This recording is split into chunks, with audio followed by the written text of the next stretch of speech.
প্রিয় শিক্ষার্থীরা, আজকে আমি তোমাদের রসায়ন দ্বিতীয় পত্রের অধ্যায় 2 শুরু করব। অধ্যায় 2 এর শিরোনাম হচ্ছে জৈব রসায়ন।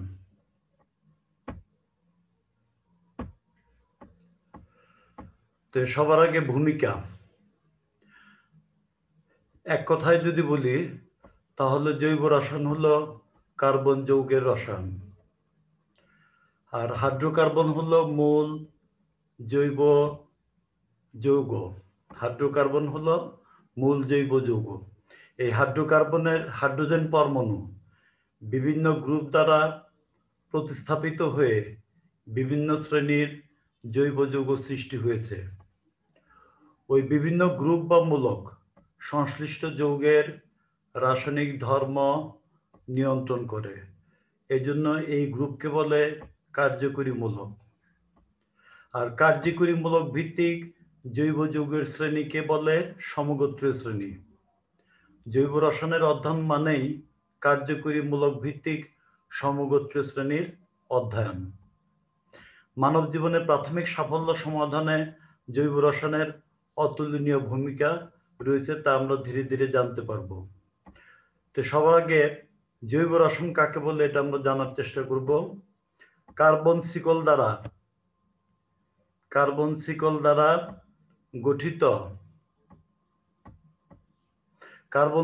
দ্বারা গঠিত বিভিন্ন শ্রেণীর যৌগের রসায়নকে জৈব রসায়ন বা অর্গানিক কেমিস্ট্রি বলে।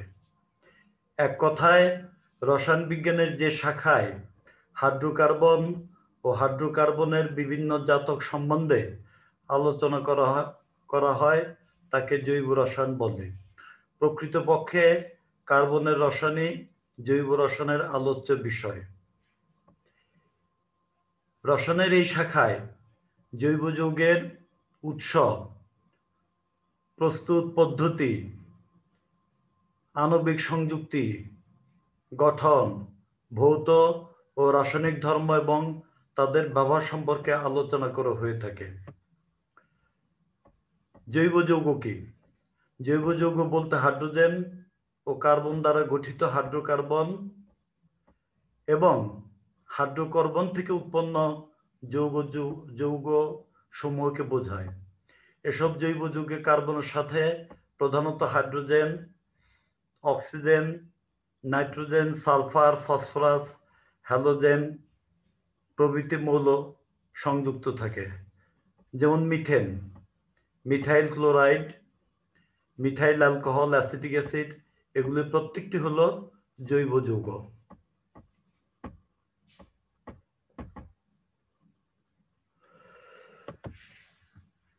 এখন জৈব যৌগ ও প্রাণশক্তি মতবাদ সম্পর্কে আমরা আলোচনা করব।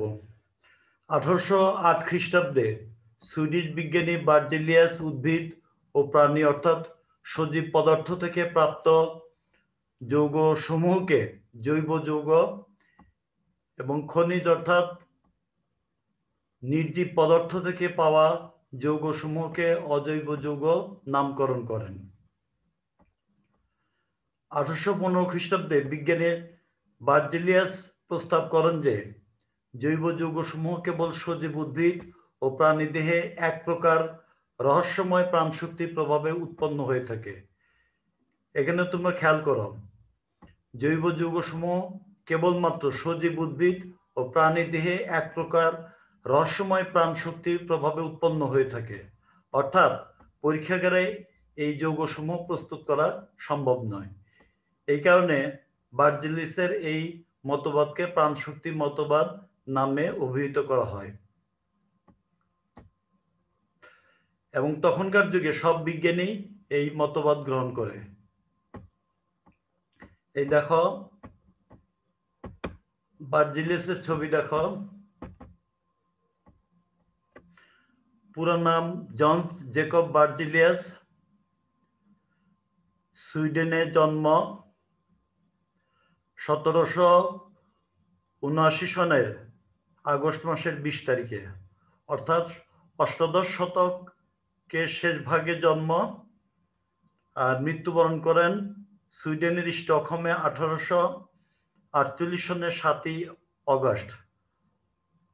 অষ্টাদশ এবং 19 শতক, অষ্টাদশ শতকের শেষ ভাগ এবং 19 শতকের মাঝামাঝি পর্যন্ত উনি জীবিত ছিলেন।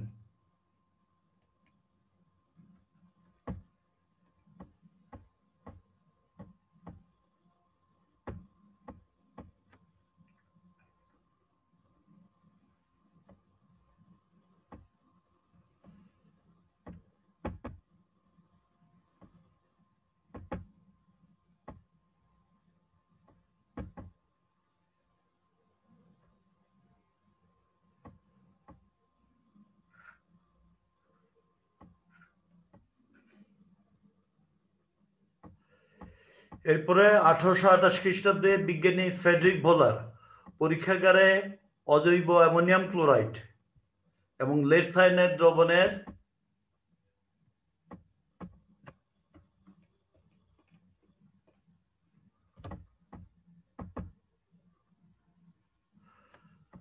বিক্রিয়া উৎপন্ন অ্যামোনিয়াম সায়ানাইড দ্রবণকে উত্তাপে বাষ্পীভূত করে কঠিন অ্যামোনিয়াম সায়ানাইড তৈরি করতে গিয়ে আকস্মিকভাবে ইউরিয়া সার প্রস্তুত করে ফেলেন। অর্থাৎ প্রথমবারের মতো অজৈব উৎস থেকে জৈব যৌগ ইউরিয়া সার উৎপন্ন করা সম্ভব হয়। এটা একটা অ্যাক্সিডেন্টাল ডিসকভারি ছিল।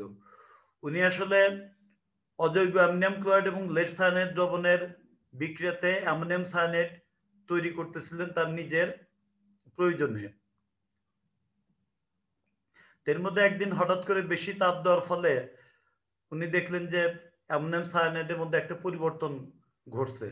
তো উনি খেয়াল করে দেখলেন যে এই পরিবর্তনটা হলো অ্যামোনিয়াম সায়ানাইড থেকে ইউরিয়া সারের পরিবর্তন। তাহলে অ্যামোনিয়াম ক্লোরাইডের সঙ্গে লেড সায়ানাইডের বিক্রিয়াতে অ্যামোনিয়াম সায়ানাইড উৎপন্ন হয় আর লেড ডাইক্লোরাইড সেই অ্যামোনিয়াম সায়ানাইড তাপের প্রভাবে ইউরিয়া সারে রূপান্তরিত হয়।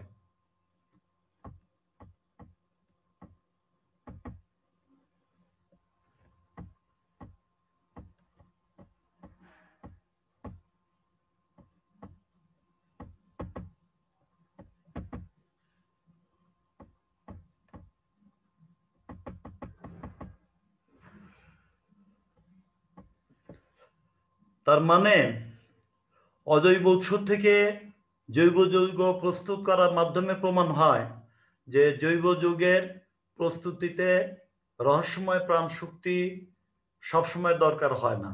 রহস্যময় প্রাণশক্তি ছাড়াও জৈব যৌগ তৈরি করা সম্ভব। এই কারণে বিজ্ঞানী ফ্রেডরিক ভোলারকে জৈব রসায়নের জনক বলা হয়। উনি জার্মান বিজ্ঞানী, ফ্রাঙ্কফুর্টে জন্ম, 1800 সনের 31শে জুলাই মৃত্যুবরণ করেন জার্মানির গটিনজেনে 1882 সনের সেপ্টেম্বরের 23 তারিখে।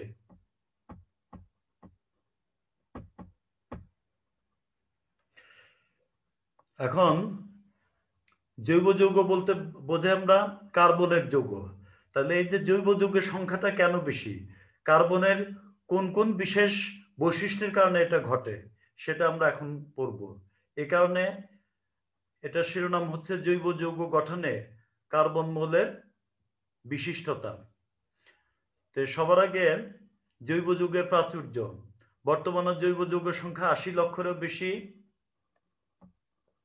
অপরদিকে অজৈব যৌগের সংখ্যা প্রায় 1 লক্ষের মতো। তো জৈব যৌগের প্রাচুর্যের কারণ প্রধানত তিনটি। প্রথমত, সমযোজী বন্ধন দ্বারা অধিক সংখ্যক স্বপরমাণুযুক্ত হওয়ার কার্বনের বিশেষ ক্ষমতা, যাকে কার্বন পরমাণুর ক্যাটিনেশন বলে। তাহলে কার্বনের একটা বিশেষ ক্ষমতা আছে, যে কোনো সংখ্যক কার্বন পরমাণু নানাভাবে নিজেদের মধ্যে সংযুক্ত হয়ে এই নানান ধরনের শিকল তৈরি করতে পারে। এ কারণে জৈব যৌগের সংখ্যাটা বেশি হয়। আরেকটা কারণ হলো সমানতা। জৈব যৌগের সমানতা ধর্ম। এই ধর্ম দ্বারা একই আণবিক সংকেত যুক্ত কিন্তু ভিন্ন গাঠনিক সংকেত বিশিষ্ট জৈব যৌগ পাওয়া যায়। যেমন C2H6O সংকেতযুক্ত ইথানল ও ইথার যৌগ আছে। আর তৃতীয়ত পলিমারকরণ ধর্ম। এই ধর্ম দ্বারা আমরা পাই বন্ধনযুক্ত ছোট ছোট জৈব অণু অসংখ্য সংখ্যায় নিজেদের মধ্যে যুক্ত হয়ে বড় অণুযুক্ত নতুন যৌগ গঠন করে। যেমন ইথিলিন একটি সরল অজৈব অসম্পৃক্ত যৌগ, সরল জৈব অসম্পৃক্ত যৌগ, এবং এই সরল জৈব অসম্পৃক্ত যৌগ থেকে আমরা পলিমার, বৃহত্তম অণু পলিমার পলিথিন তৈরি করতে পারি। এই তিনটি বৈশিষ্ট্যের জন্য মূল কারণ হলো কার্বনের তড়িৎ ঋণাত্মকতার মান 2.5 এবং কার্বন কার্বন বন্ধন শক্তি 347 কিলোজুল পার মোল।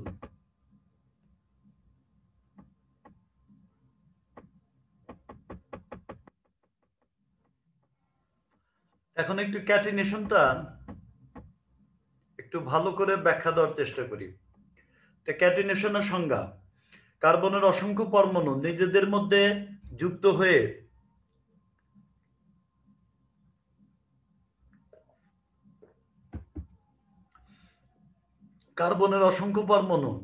নিজেদের মধ্যে যুক্ত হয়ে ছোট বড় বিভিন্ন আকার ও আকৃতির দীর্ঘ শিকল বা বলয় গঠন করার ক্ষমতাকে কার্বনের ক্যাটিনেশন ধর্ম বলে।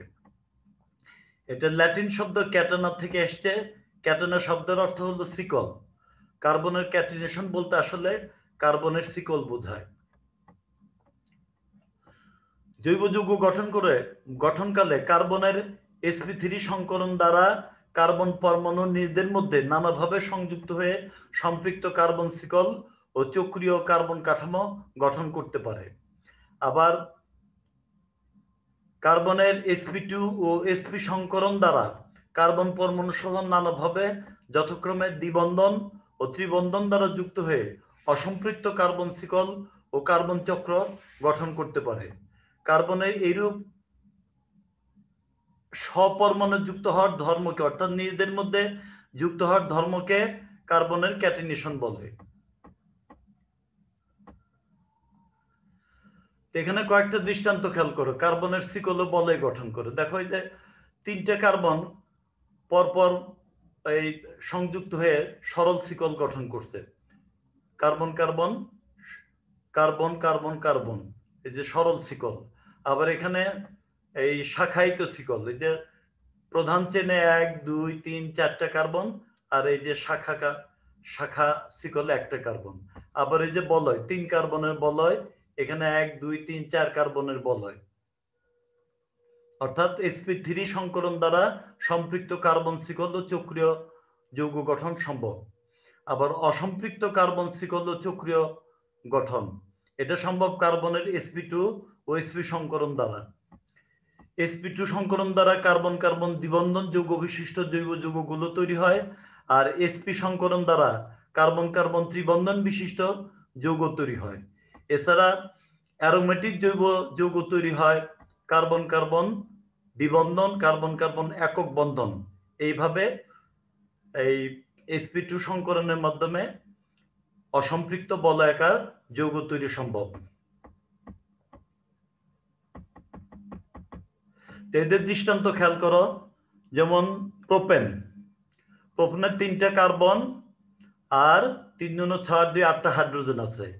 ইথিলিনের 2টা কার্বন 4টা হাইড্রোজেন, ইথাইনের 2টা কার্বন 2টা হাইড্রোজেন, আর বেনজিনে বলয়েতে 6টা কার্বন এবং একক বন্ধন দ্বিবন্ধন একক বন্ধন দ্বিবন্ধন, এইভাবে বলয়টা তৈরি হয়েছে এবং প্রত্যেকটা কার্বনে একটা করে হাইড্রোজেন সংযুক্ত আছে।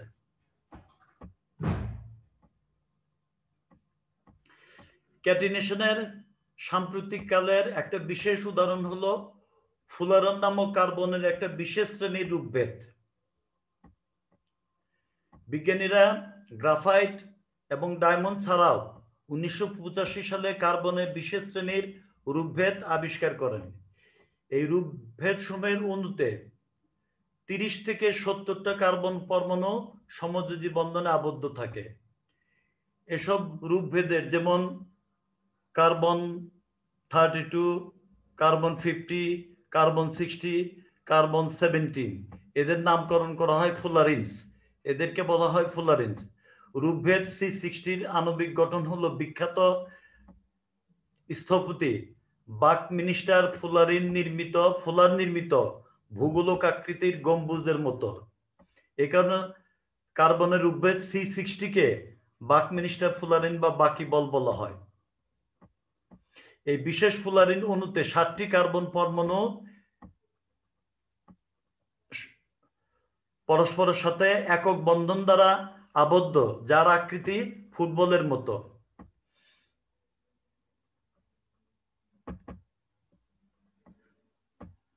কার্বনের ক্যাটিনেশনের সফলতার কারণ কি, এটা আমরা এখন একটু দেখার চেষ্টা করব। কার্বনের ক্যাটিনেশনের সফলতার মূল কারণ হলো কার্বন পারমাণু বন্ধন শক্তির উচ্চ মান। এই মানটা হলো 347 কিলোজুল পার মোল, যা একই পর্যায়ে অন্যান্য বন্ধন শক্তির তুলনায় অনেক বেশি। যেমন নাইট্রোজেন নাইট্রোজেন বন্ধন শক্তি হচ্ছে 163 কিলোজুল পার মোল। তাহলে কার্বন কার্বন বন্ধন শক্তির থেকে নাইট্রোজেন নাইট্রোজেন বন্ধন অনেক দুর্বল। এই জন্য কার্বন কার্বন বন্ধন শক্তি বেশি হওয়ার কারণে আমরা অসংখ্য জৈব যৌগ দেখতে পাই। এই জৈব যৌগগুলো স্থায়ী। এখন এই বন্ধন শক্তি বেশি হওয়ার কারণ কি? 1 নম্বর কারণ হচ্ছে কার্বনের মোটামুটি ইলেকট্রন আসক্তি, তারপরে কার্বনের তড়িৎ ঋণাত্মকতার মান, যে মানটা হলো 2.5, এবং যা প্রথম পর্যায়ে প্রথম মৌল লিথিয়াম ও ফ্লোরিনের তড়িৎ ঋণাত্মকতার গড় মানের সমান।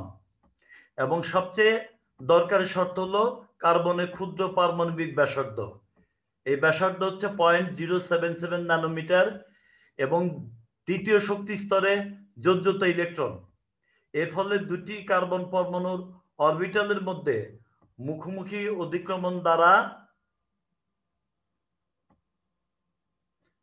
সিগমা বন্ধন, তারপরে পার্শ্বিক অধিক্রমণ দ্বারা পাই বন্ধন গঠন তৈরি করতে পারে। আর এখানে অধিক্রমণটা, এই ব্যাসার্ধটা কম হওয়াতে অধিক্রমণটা বেশি হয় বলে শক্তিশালী বন্ধন তৈরি হয়, কার্বন কার্বন বন্ধন।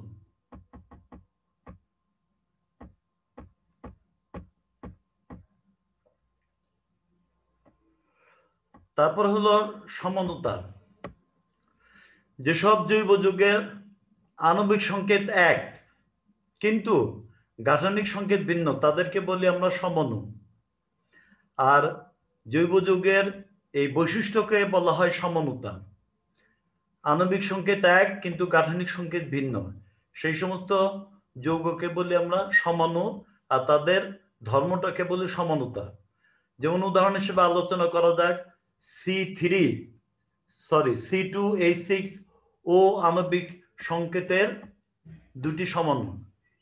এসব সমঅণু সৃষ্টির মূল্যে রয়েছে কার্বন শিকলের ভিন্ন ভিন্ন কার্বন পরমাণুর সাথে অক্সিজেন এবং হাইড্রোজেন পরমাণুর বন্ধন গঠন। খেয়াল করো, দুইটা কার্বন, 6টা হাইড্রোজেন এবং 1টা অক্সিজেন দ্বারা গঠিত দুইটা জৈব যৌগ সম্ভব। একটা হলো ইথানল আর একটা হলো ডাইমিথাইল ইথার। দুইটা ভিন্ন সমগোত্রীয় শ্রেণীর যৌগ আমরা দেখতে পাচ্ছি। তাহলে এই সমানতার কারণেও জৈব যৌগের সংখ্যাটা বেশি হয়। তারপরে পলিমারকরণ, যে বিক্রিয়ায় একই যৌগের বিশেষত অসম্পৃক্ত হাইড্রোকার্বনের বহু সংখ্যক অণু পরপর যুক্ত হয়ে বৃহৎ অণু বিশিষ্ট জৈব যৌগ গঠন করে, সেই বিক্রিয়াকে বলে পলিমারকরণ বিক্রিয়া। আর উৎপন্ন যৌগকে আমরা বলি পলিমার। আর যে যৌগ থেকে পলিমারটা তৈরি হয় অর্থাৎ মূল যৌগ, তাকে বলি আমরা মনোমার। যেমন ইথিলিন থেকে আমরা পলিথিন তৈরি করতে পারি, আর অ্যাসিটিলিন থেকে বেনজিন। তো ইথিলিন হচ্ছে মনোমার, আর ইথিলিন থেকে উৎপন্ন পলিথিন হচ্ছে পলিমার। তে উচ্চ চাপে 200 ডিগ্রি সেলসিয়াস তাপমাত্রায় সামান্য অক্সিজেনের উপস্থিতিতে বহু সংখ্যক ইথিন অণু পরস্পরের সঙ্গে সংযুক্ত হয়ে পলিথিন নামক পলিমার তৈরি করে। এইভাবে পলিমারকরণ প্রক্রিয়ার সাথে জৈব যৌগের সংখ্যা বৃদ্ধি পায়। আজকে এই পর্যন্তই থাক, তোমরা ভালোভাবে পড়াশোনা করো। সবাই ভালো থেকো।